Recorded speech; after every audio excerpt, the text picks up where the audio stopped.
tutorial on how to paint a landscape. And my son seems to have made off with the video camera that runs on the tripod, so you'll have to put up with the shakiness of my hand. Okay, so you start out with a blank canvas, and first you paint in the sky.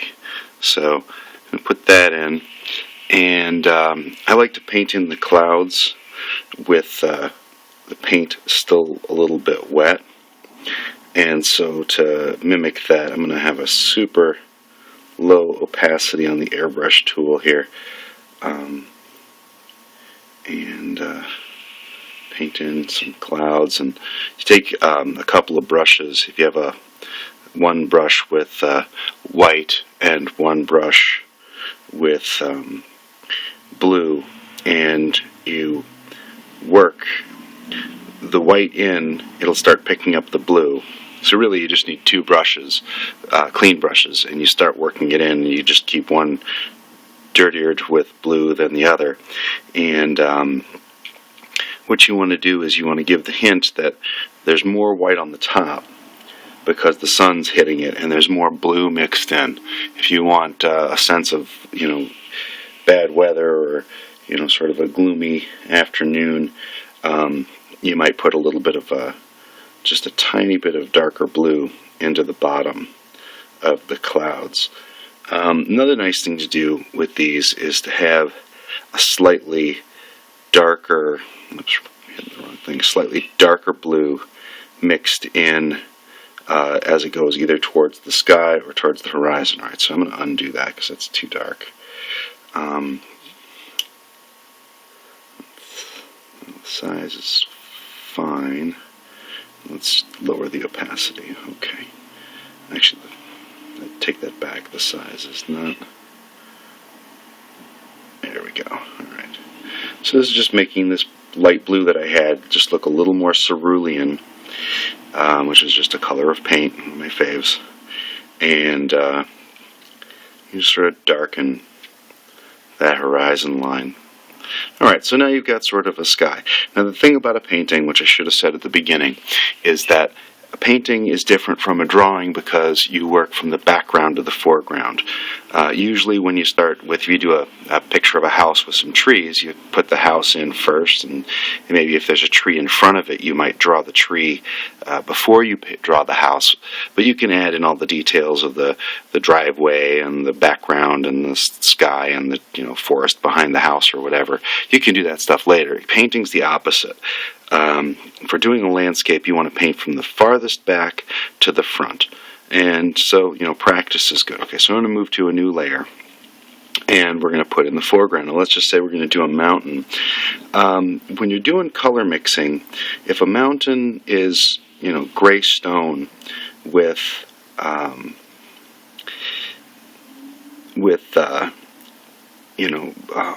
green rocks and stuff like that, you want to pick sort of a neutral tone to start with. It's not totally color-based. I like having a little bit of extra color. It makes the painting more exciting.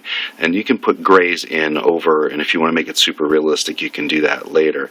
I'm going to raise the opacity here. And now we're on a new layer. I'm going to put in the first layer of the background. And here's my mountain top. And I guess I'll put in a hint of a mountain behind it.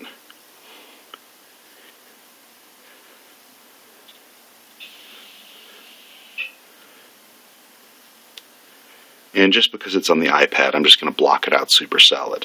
Now, if you are doing a mountain in a lake, which is a nice thing to do, you can put that in. And then just for kicks, you would want to sort of use the color picker. And let's see if I just hold it. There we go. Now I'll get the exact same blue so it looks like it's reflected. Maybe I'll have a little hint of a river coming into it. And also you'll have to put, let's really lower the opacity here. Let's change the size. About there. Really bring the opacity down. You put the hint of the clouds in with the wet paint, just the same way that you would do the sky with a little bit of wet paint. Raise the brush size here. Alright. Oh, too much opacity. Let's undo that.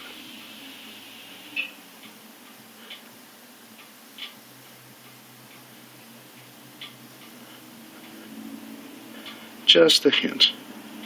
But now you can see that because water is so hard to draw, to create the details of what makes it look closer, you really have to use color and reflections to do the job. And already, I don't know if it's convincing to you, but I can already see the beginnings of a sense of the water coming towards us. Okay. Then you might want to use an artist's knife for this, and I have no idea how to, I guess I'll use a chisel marker. I have no idea how to pick that one. Let's see, pick sort of a gray tone. Alright.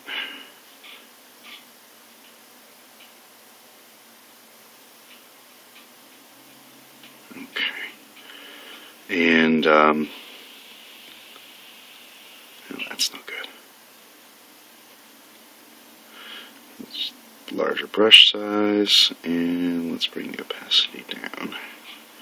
Okay, so some of the cliff faces, some of the details,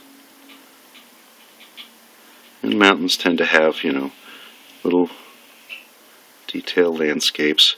But you start coloring in your basic colors, and then, let's see, I don't know what this program can do in terms of color splotches. Perfect.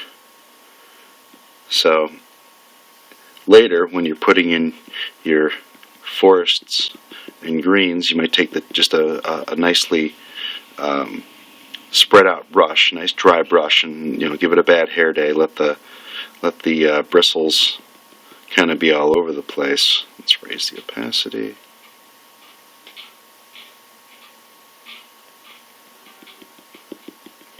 And you sort of start putting in the grasses and all that. Now the yellow in the background is not an accident.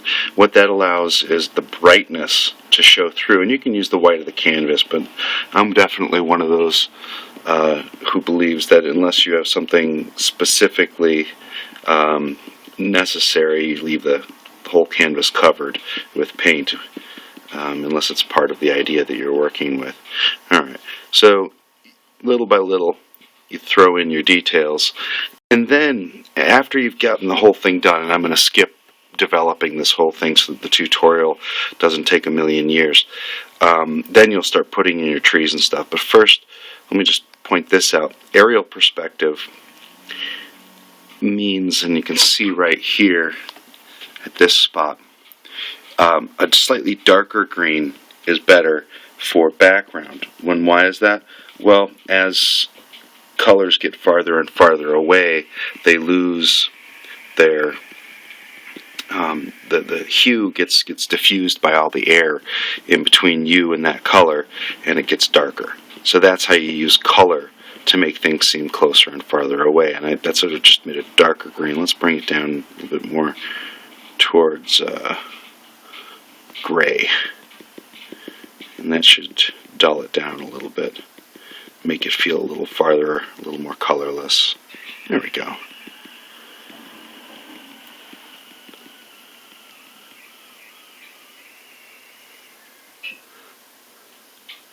Right, I'm going to bring the opacity down.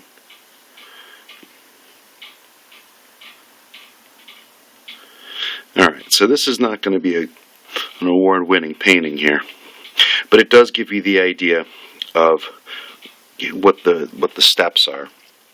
And then you'll want to go through and draw, with a thin paintbrush, sort of the idea of, okay, there's a little house. Switch to some black here.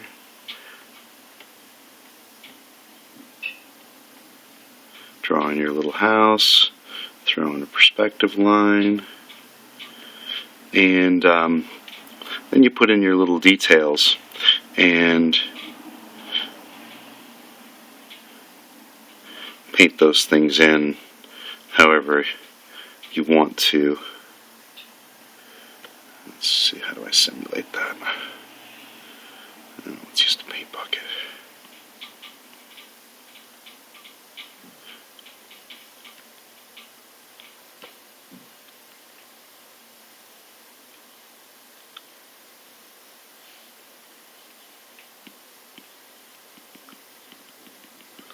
It doesn't like that. Let's try a new layer.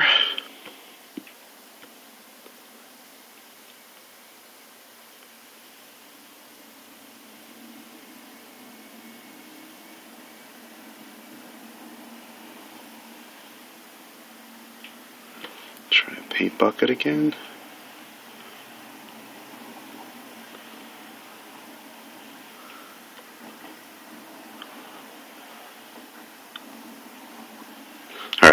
So that gives you sort of the idea, and you paint it in from the most farthest in the background, and then you take all the most general and you work your way toward the specifics. So that's how to do a landscape painting in, well, however, 10 minutes or so. Okay, thanks, bye. Oh, please visit trevidallen.com or Trevidallen on Etsy.